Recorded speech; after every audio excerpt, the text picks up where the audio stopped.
Hello, faithful viewers, and welcome to Mr.Who Reviews. For today, I'll be reviewing The Legend of Aang, Avatar The Legend of Aang, for the name for that. Season 1, Episodes 13 and 14, The Blue Spirit and The Fortune Teller.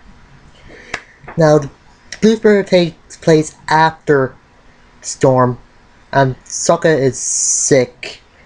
One of the funniest moments in this is where he thinks he's Aang said he thinks he's an earthbender.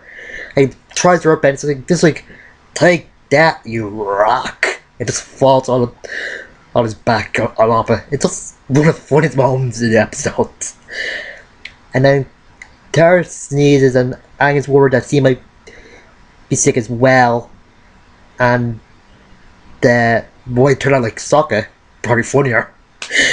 So he tries to look for a cure, and this woman tells him that they need to suck on the bottom of these frogs, some frozen frogs, to cure them.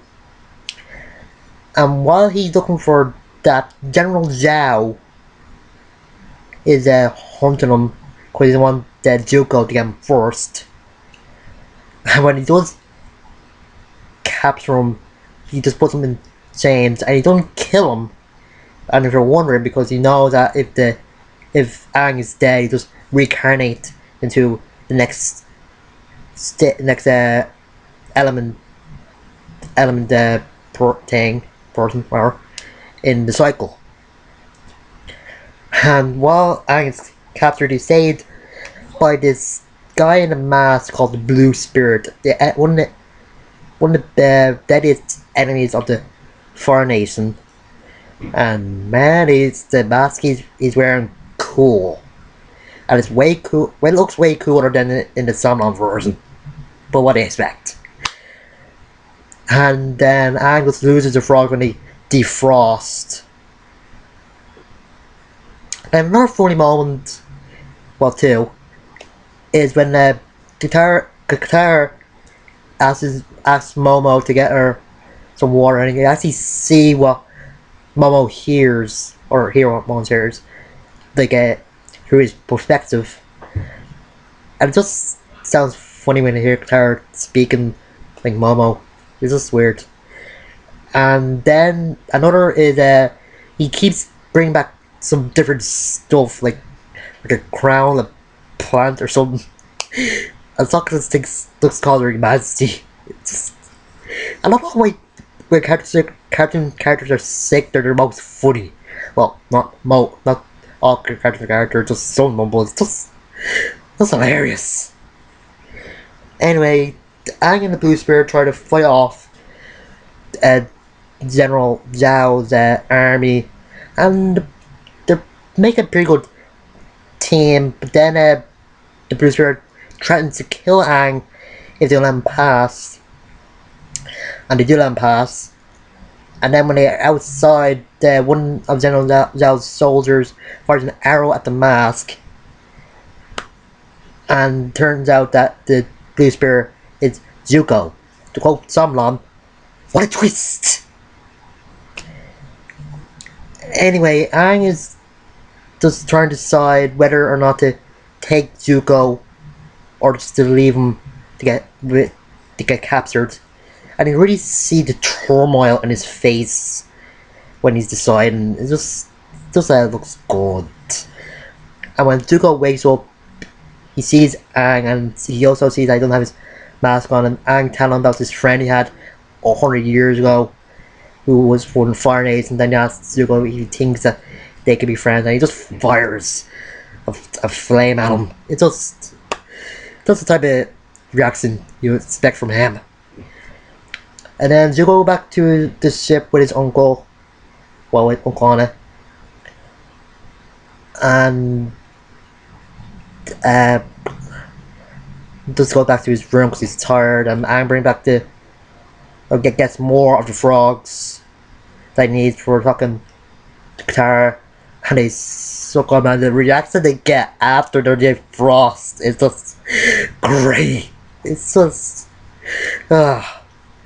this has to be one of the funniest episodes and one of the most serious and action-packed episodes in the entire series. It's just great.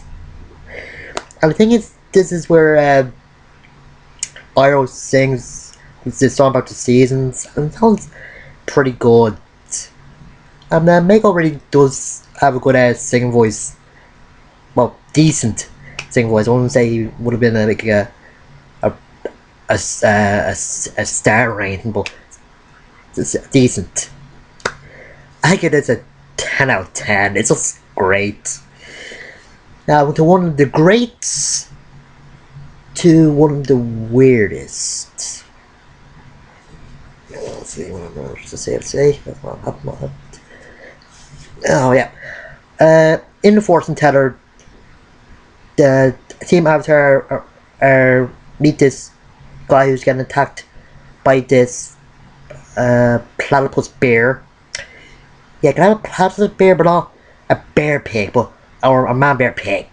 But whatever, I'm not gonna mention it anytime soon. And he's just very, very, very calm, because his fortune teller called Aunt Wu tells him that he's gonna be alright. And Sokka is just skeptical about this because he wouldn't believe that anyone could tell the future. And I'm on his side on this. Fortune telling is just a scam. It's just people telling you what you want to hear. And if they could tell the future, why would you want to know it? It just ruins the surprise of something that was good, and the disappointment when something's bad. It just... ugh. Anyway, they go to the town where Aunt Wu is, and all the people there are just suckers. They just do everything Aunt Wu says, with no second thoughts. Oh yeah, and also in this episode, Aang realizes that he likes Katara more than a friend and tries to tell her, but he doesn't really... He's just aloof with him. Like, doesn't really care.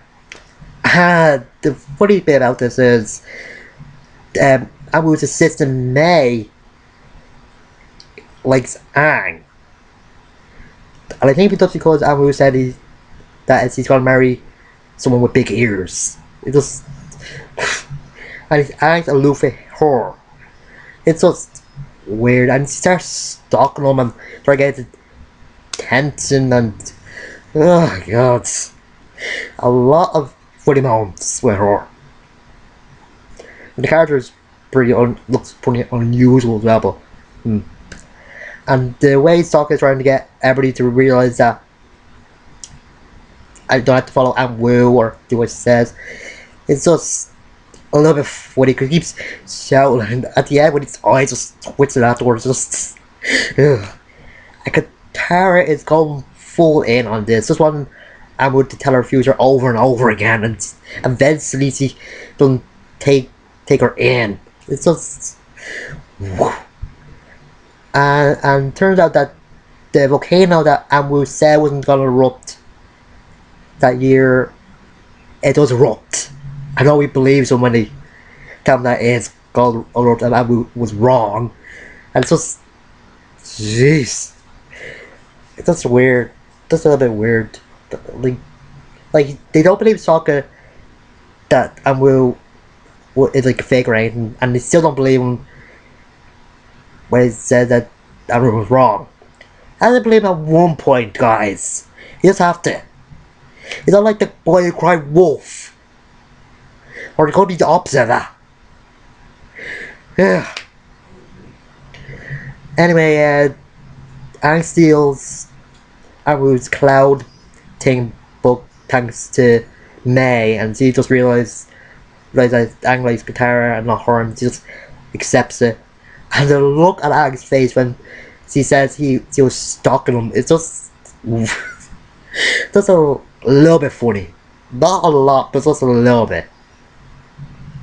And also the look of Katara when Sokka says that they sometimes forget how strong a bender Aang is. It's just that good as well. And the animation of the lava looks good, and the music in the episode is also good. Well, in the 2 episodes, but anyway, they just leave and Matus calls guitar. I think this world's version of Loser or something. But so good. This is a okay episode. Guitar can be. I think guitar is out of character in this because it doesn't seem like the type of person that would just get into some like fortune telling like mad. So one of those did like little bits of it or question it at some point. But I give this a 6 out of 10. Now next week is the second worst episode that fans think in series. And man, it's gonna be might be good review on that, but it might also be hard to review it. Just it'd be hard to it'd be hard because you'll have to what's the word?